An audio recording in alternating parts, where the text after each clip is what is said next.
वर्धा जिल्ह्यात वाढत्या उष्णतेचा पारा दिवसेंदिवस चढत असून उष्मा लाटेचा धोका लक्षात घेता प्रशासनाने महत्त्वाचा निर्णय घेतला आहे। प्रभारी जिल्हाधिकारी संजय तेली यांनी शासकीय व खाजगी शिकवणी वर्ग सकाळी किंवा सायंकाळी घेण्याचे तसेच गरजेनुसार ऑनलाईन पद्धतीने वर्ग चालविण्याचे आदेश दिले आहेत। विद्यार्थ्यांच्या आरोग्यावर कोणताही विपरीत परिणाम होऊ नये यासाठी हा निर्णय घेण्यात आलाय।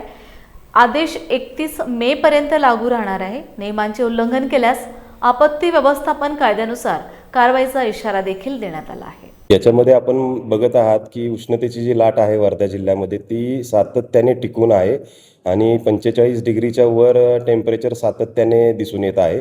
त्यामुळे अनेक पालक समित्या असतील आणि इतर खूप संघटनांनी आमच्याकडे आपत्ती व्यवस्थापनाच्या बैठकीत विनंती केली की अशाबाबत काही सूचना संबंधित यांना द्याव्यात।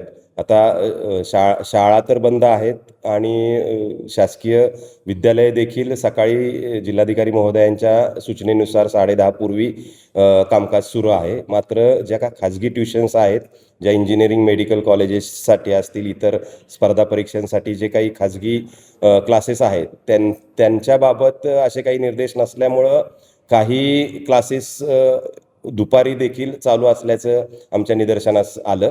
तर त्यांना आम्ही हे निर्देश जारी केलेले आहेत की त्यांनी कृपया 31 मे पर्यंत उष्णतेच्या लाटेचा अंदाज घेऊन आणि आपलं जे काही अकॅडमिक नियोजन आहे ते सकाळी 6 पासून सुद्धा विद्यार्थी येत आहेत आणि सकाळच्या सत्रात आणि उशिरा दुपारच्या सत्रात त्यांनी घ्यावं किंवा ऑनलाईन पद्धतीने घ्यावं, जेणेकरून विद्यार्थ्यांना या उष्णतेच्या लाटेचा कोणताही त्रास होणार नाही आणि विद्यार्थी अतिशय चांगल्या वातावरणात या क्लासेसला अटेंड करतील।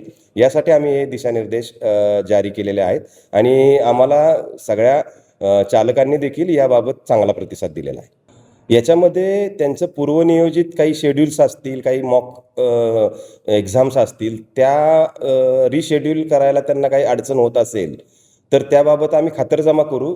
मात्र त्यांना ज्यांना शक्य आहे पण ते करत नाहीत त्याबाबत मात्र निश्चित आम्ही कारवाई करू।